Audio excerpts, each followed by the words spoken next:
Hola a todos, soy el Dr. Díaz y en este video vamos a hablar acerca de la insulina. Es una hormona producida por nuestro páncreas y está implicada como causa de muchos de los casos de sobrepeso y de obesidad que existen en el mundo. Por eso vamos a hablar un poquito de ella y aprender algunos términos como el de la resistencia a la insulina. Si nosotros llegamos a tener claridad sobre este tipo de conceptos, va a ser muy importante en el tratamiento que podemos hacer o en los diferentes planes que podamos asumir para ayudar a bajar el sobrepeso y la obesidad. Bueno, ¿la insulina qué es? La insulina es una hormona. La insulina es producida por el páncreas. El páncreas es un órgano que tenemos muy cercano al estómago y este órgano se encarga o tiene dos funciones. Una función que es netamente digestiva. Este páncreas se encarga de producir enzimas que participan en la digestión. Pero otra de las funciones del páncreas es de tipo endocrina. Significa que participa en el manejo de las hormonas de nuestro cuerpo. Y en este caso la insulina pues es una hormona que se encarga de ayudarnos en el metabolismo de los carbohidratos. La insulina es producida por unas células en el páncreas, se llaman las células beta, y la función principal de la insulina es nivelar, digamos que regular las cifras de azúcar en sangre. Cuando nosotros consumimos cada alimento, nuestro azúcar en sangre, recordemos que todos los alimentos se van a ir transformando por el metabolismo y se transforman en glucosa. Esta glucosa va a aumentar estos niveles de azúcar en nuestra sangre y es cuando sale ese mecanismo para mantener un nivel adecuado, sale la insulina a actuar a nivel de la sangre y hace que se abran. La insulina es como la llave que abre la célula para que ingrese glucosa y así mismo empieza a bajar el nivel de sangre.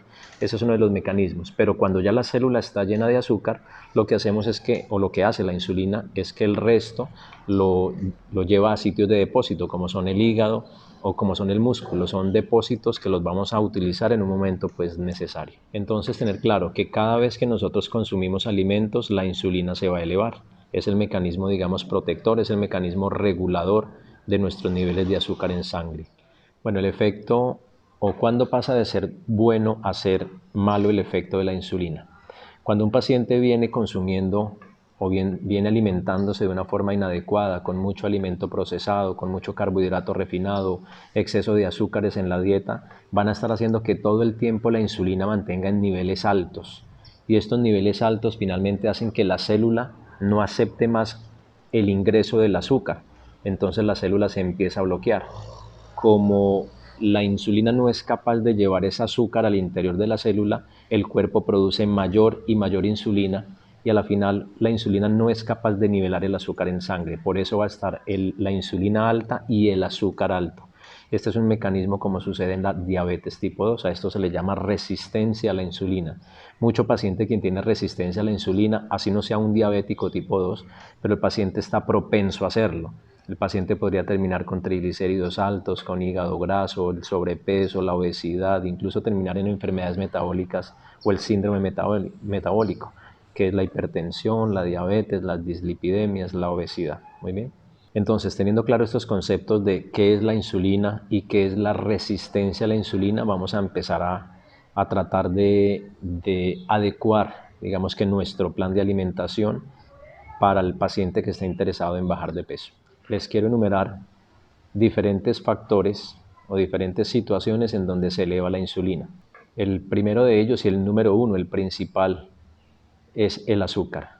El azúcar es la sustancia que más eleva la insulina. Cuando hablamos de azúcar hablamos de todo, del azúcar de mesa, hablamos de la dextrosa, del jarabe de maíz, hablamos del azúcar morena, incluso de la miel, porque la miel parte es glucosa y parte es fructosa. Todos los diferentes azúcares tienen elevación de la insulina. En segundo lugar tenemos todos los cereales refinados, por ejemplo el pan y todos sus derivados, las galletas, los espaguetis, la pasta, las harinas, incluso integrales, nos pueden subir la insulina. Productos que nos venden como las harinas de trigo, las harinas de maíz, la avena en polvo, estas galletitas que venden empacadas que dicen que son de dieta, los cereales de caja para el desayuno que nos pueden decir bajos en azúcar, sin grasa, fitness. Todos estos productos tienen un común denominador que es elevar la insulina. En el número 3, y este es un error muy frecuente, el comer frecuentemente al día. Antes se nos decía que para bajar de peso teníamos que comer 4, 5 y hasta 6 veces, porque si comíamos muchas veces entonces se nos aumentaba el metabolismo. Y ahora sabemos, pues por la explicación que es fisiológica, cada vez que nosotros comemos se nos va a elevar la insulina. Y uno de los efectos que hace la insulina es transformar grasa, recuérdenlo. Si nosotros estamos comiendo 4, 5 y 6 veces, vamos a tener 4, 5 o 6 picos de insulina. Significa que durante todo el día estuvimos haciendo transformación de azúcares en grasa. Por consiguiente, lo ideal es comer no más de 3 veces al día. Incluso podemos llegar a comer divinamente solamente 2 veces y podemos estar completamente bien de salud y ayudándonos a bajar de peso. Por otra parte, las proteínas. Las proteínas, cuando nosotros consumimos carne, cuando consumimos pollos, pescados, muchas veces nos encargamos de quitarle absolutamente toda la grasa para dejar una proteína totalmente magra. Y debemos tener en cuenta que la grasa en las carnes disminuye un poco la respuesta de la insulina, pues tampoco se trata de consumirnos un pedazo de carne con una cantidad pues exagerada de grasa, pero la ideal es poderle dejar un poquito de presencia de grasa para que el impacto de la insulina no sea tan grande como si fuera la proteína sola. Consumir proteína sola, por ejemplo, muchos de los batidos proteicos que venden en gimnasios vienen con sola proteína y la respuesta insulínica es alta. Muchos de los pacientes quieren bajar de peso y al consumir estas proteínas se producen respuestas de insulina elevadas que lo que nos van a hacer es producir mayor cantidad de grasa.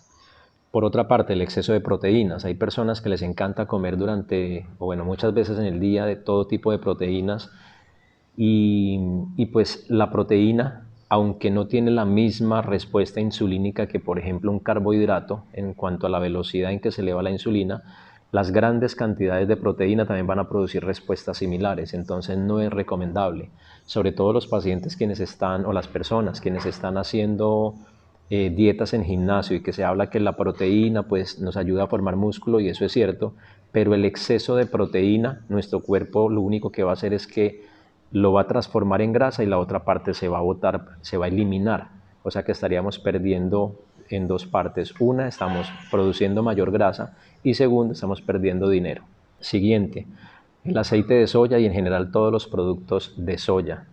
La gran mayoría de soya a nivel mundial, los cultivos de soya son cultivos que están genéticamente modificados. Algo que se encuentra mucho en los productos de soya es el glifosato.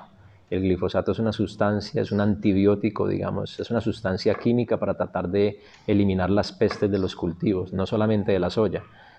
Este antibiótico, este glifosato, esta sustancia, digamos, que mata, que es un pesticida, esta sustancia es catalogada como un disruptor endocrino. Los disruptores endocrinos son sustancias exógenas que ingresan a nuestro cuerpo y empiezan a producir alteraciones de nuestro metabolismo.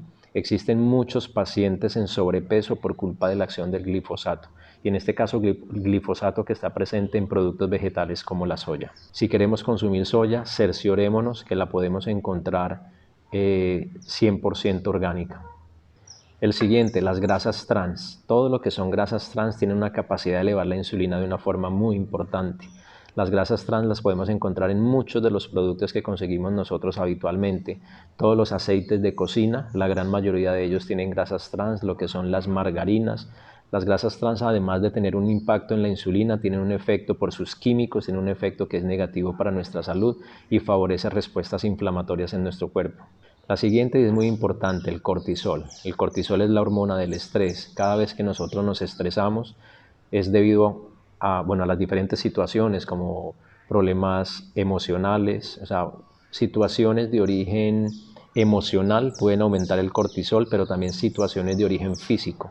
Alguna enfermedad crónica produce respuestas en mi cuerpo, en el interior de mis células, que envían señales inflamatorias que van a estimular el aumento del cortisol. El cortisol favorece la liberación de azúcar que está depositada en el hígado en forma de glucógeno. Si este azúcar sale a la sangre, aumenta los niveles de sangre. Y si se aumenta el nivel de sangre, se va a aumentar el nivel de insulina. Por eso debemos siempre tener controlado todo lo que pueda aumentar nuestro cortisol. Y por último, se me pueden escapar algunas cositas que trataremos de pronto en otros videos, pero por último, el glutamato monosódico, presente en muchos de los productos que nosotros conseguimos habitualmente en tiendas o supermercados, y es un tipo de potenciador del sabor.